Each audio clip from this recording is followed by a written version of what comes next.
마태복음 11장 오늘 우리가 묵상하는 20절부터 30절까지 말씀은 먼저 20절부터 24절까지 예수님이 사역했던 도시들 가운데 예수님을 믿지 않고 거부했던 그들의 반응을 예수님께서 아파하시면서 괴로워하시는 외침으로 시작합니다. 16절부터 19절까지는 이 세대가 실패한 세대다. 내가 이렇게 왔음에도 불구하고 이 세대는 나를 거부했다라는 시대적인 이야기를 하셨다면은 오늘 20절부터 24절까지는 도시의 실패, 공간적으로 내가 거하는 곳들 가운데 나를 영접하지 않는 사람들이 있다라는 사역의 실패를 이야기하고 있다라는 것이죠. 예수님께서 그냥 패배주의로 자신을 좌절시키고 무너진 채로 넋두리하는 것은 아닐 겁니다. 왜 예수님이 굳이 지금 이 상황에서 이 시대가 실패한 사역의 시대이고 이 도시가 실패한 사역의 도시들이다라는 이야기를 했을지를 한번 생각해 보도록 하겠습니다. 어제 본문을 묵상하며 그리고 그저께도 그렇죠. 세례 요한의 모습을 그려보았습니다. 세례 요한이 옥에 갇혀서 어떤 마음이었을까? 그리고 예수님은 왜 세례 요한에게 이렇게 거칠게 이야기하시는 것일까? 라는 생각을 했어요.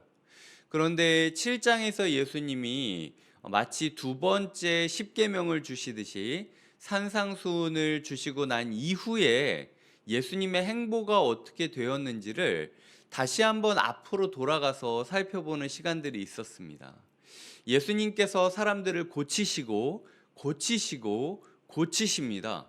그리고 제자들을 부르시고 그 제자들과 함께 광풍을 뚫고 미친 사람에게 찾아옵니다. 한 영혼을 위하여 미친 사람을 구하기 위해 찾아왔지만 그 도시들은 예수님을 영접하지 않았고 결국 예수님은 쓸쓸히 뒤돌아가는 패배의 모습을 그리고 있다라는 것이죠. 그런 맥락들 가운데 지금 세례 요한이 자기 처지를 한탄하며 이야기를 하고 있자 예수님이 말씀하고 계시는 겁니다. 지금은 네가 나를 이해하지 못하겠지만 나중에 내가 가장 큰 싸움에 임하는 그 순간 너는 깨닫게 될 것이다. 네가 영적 전쟁의 가장 선두에 서서 옥에 갇힌 것이 아니라 너는 그저 별동대, 정찰대, 선발대인 것이고 십자가에 달리는 나를 보는 순간 여태까지 네가 싸웠던 전쟁이 아무것도 아니었다라는 사실을 깨닫게 될 것이다. 나는 진짜 속상하다. 내가 너를 어떻게 키웠는데 바람에 흔들리는 갈대를 위하여 사람들이 너를 보러 온 줄 아느냐. 왕궁에 있을 부드러운 옷을 입은 사람을 보러 사람들이 너를 찾아온 줄 아느냐. 너만큼은 내 옆에 있어줘야 된다. 너만큼은 내 뒤를 지켜줘야 된다. 네가 아니면 누가 내 곁에서 나와 함께 싸울 수 있겠느냐? 봐라, 이 시대를 봐라. 다 실패한 시대다. 봐라, 이 도시들을 봐라. 다 실패한 도시다. 하지만 나는 여전히 포기하지 않고 있다. 나는 여전히 싸울 것이고 반드시 이 광야를 뚫고 약속된 땅 가나안처럼 하나님 나라를 이 땅에 이루고 말 것이다. 그때 내 옆을 지키리가 누가 있겠느냐? 그때 내 등을 맡기리가 누가 있겠느냐? 내 멍에는 쉽고 가벼우니 나에게로 다 와서 어린아이처럼 나를 믿고 나의 길을 따라라. 내가 너에게 바라는 것이 그것이다. 하나님께서, 예수님께서 세례 요한에게 지금 이렇게 싸움을 같이 해줄 것을 요청하고 있는 맥락이라는 것이죠. 제가 세례 요한이었다라면 예수님의 말을 이해하고 받아들일 수 있었을까요?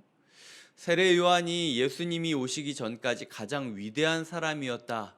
주님께서 칭찬하시는 이유 중 하나는 세례 요한은 이 함께 싸우자. 네가 아니면 내 옆을 맡길 리가 없다. 라고 이야기하시는 이 메시지를 정확하게 들었다라는 겁니다. 그리고 죽는 그 순간까지 삶의 문제가 이해되지는 않았지만 여전히 자신의 삶을 하나님께 의탁하고 신앙을 지키고 사명의 길을 걸어가는 모습을 그리고 있다라는 것이죠. 철로역정이라는 소설, 어제 이 김한 전사님도 잠깐 이야기하셨지만 철로역정이라는 소설에 보면은 갑옷을 입고 싸우는 크리스찬의 모습이 나옵니다.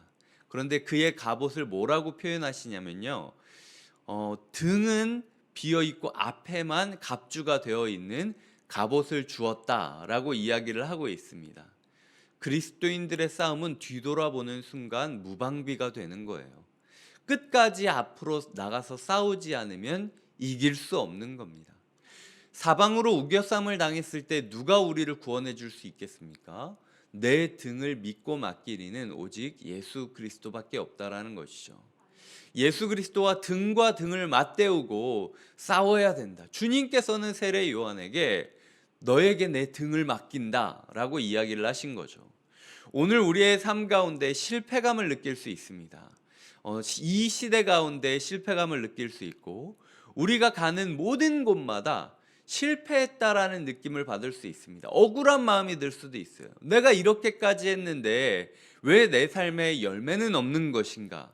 그때 우리의 처절한 싸움의 옆에 주님께서 서십니다. 주님께서 우리의 등에 등을 맞대고 말씀하시는 거죠. 이제야 네가 내 등 뒤로 왔구나. 지금까지 내가 혼자 싸우고 있었는데 이제야 내 등을 맡기리가 왔다. 너만큼은 내 마음을 이해하겠지. 너만큼은 내 뜻을 헤아리겠지.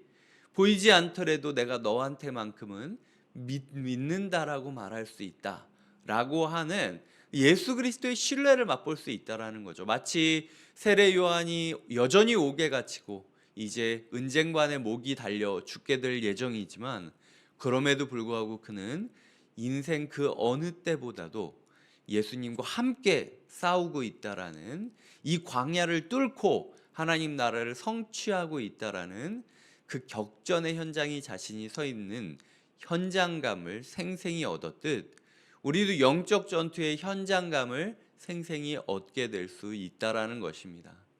주님께서는 말씀하고 계십니다. 25절입니다. 천지의 주제이신 아버지여, 이것을 지혜롭고 슬기 있는 자들에게는 숨기시고 어린아이들에게는 나타내심을 감사하나이다. 예수님이 싸우자 할 때 계산하면서 물러나면서 지켜보면서 있었던 사람과는 달리 싸우자고 할 때 싸우는 사람이, 나가자고 할 때 나가는 사람이, 비록 눈앞에 보이는 것은 광야길밖에 없지만 구름기둥과 불기둥을 보면서 걷자라고 할 때 걷는 사람만이 하나님 나라의 깃발을 꽂을 수 있는 자격을 가지고 있다라고 이야기하는 것이죠.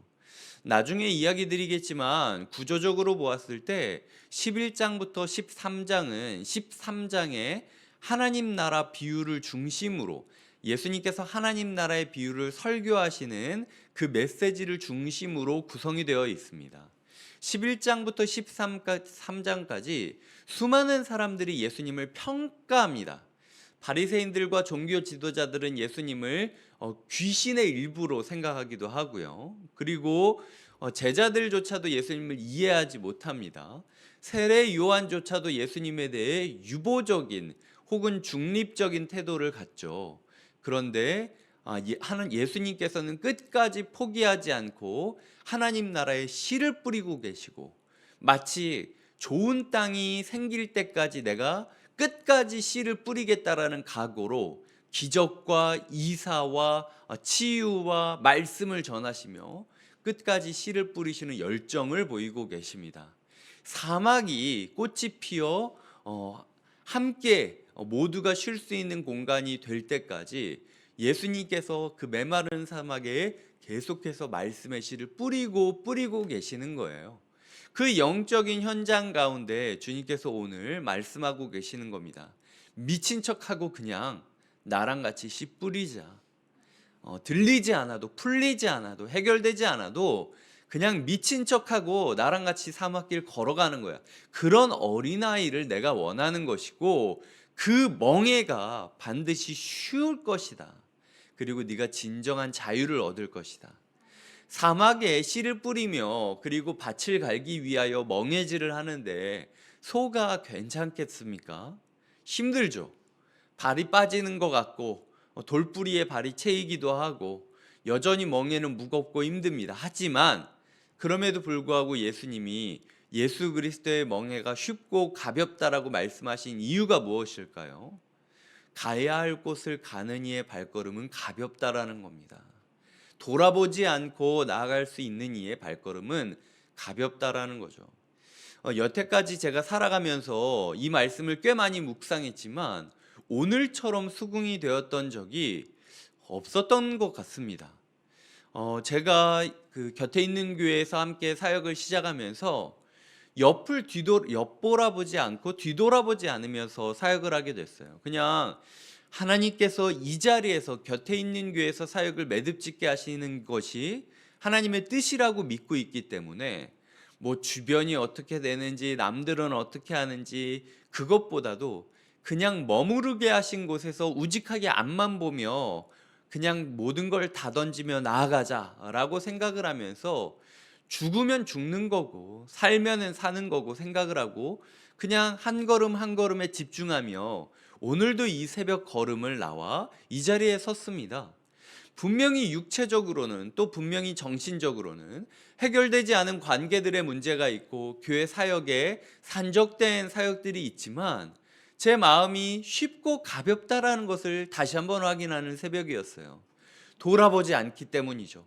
내가 가야 할 곳이 이것이라는 확신이 있기 때문에 내 옆에 주님이 나보다 앞서 걷고 계시다라는 확신이 있기 때문에 사막 한가운데에서 변하지 않는 땅을 일구고 있다라는 느낌이 들더라도 좌절감이 느껴지는 것이 아니라 투쟁심이 더해가는 것을 느낀다라는 것이죠. 주님께서는 세례 요한에게 그 투쟁심이 더하고 예수 그리스도의 멍에를 함께 메어가기를 요청하신 것입니다. 말씀을 맺겠습니다. 오늘 우리의 삶이 복잡하시다면 단순하게 내려놓으셨으면 좋겠습니다. 문제는 단순해요.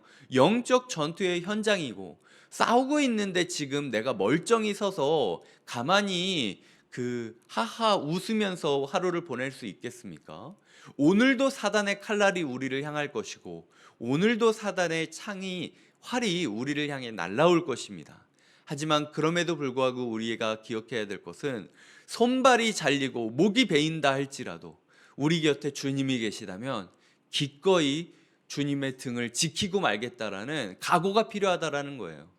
그리고 주님과 함께 멍에를 메고 함께 등을 맞대며 싸우는 그 싸움의 끝은 반드시 하나님의 나라, 마태복음 13장이 예언했듯이 좋은 땅을 만날 때까지 씨를 뿌리면서 그리고 좋은 땅이 30배, 60배, 100배의 결실을 맺을 때까지 하나님께서 우리와 함께 싸우시고 기어이 우리를 통하여 하나님 나라를 보여주실 것이다. 그때 그 우리의 수고가 헛되지 않았음을 깨달았을 때 우리의 마음은 진정 쉽고 가벼웠다라고 고백하게 될 것이다.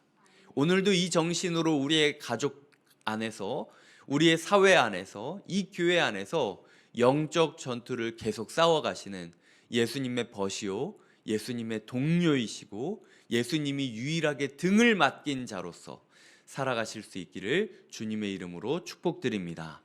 기도하시겠습니다. 하나님 아버지 감사드립니다. 주님 우리가 뭐라고 우리에게 주님의 등을 맡겨주시니 하나님 원망하지 않고 불평하지 않고 두리번거리지 않고 내 등에 등을 맞대고 싸우시는 예수 그리스도를 예수 그리스도를 생생히 느끼며 그 현장감으로 오늘 하루를 처절하게 싸우게 하여 주시옵소서. 우리의 싸움은 혈과 육의 싸움이 아니요 말씀의 싸움입니다.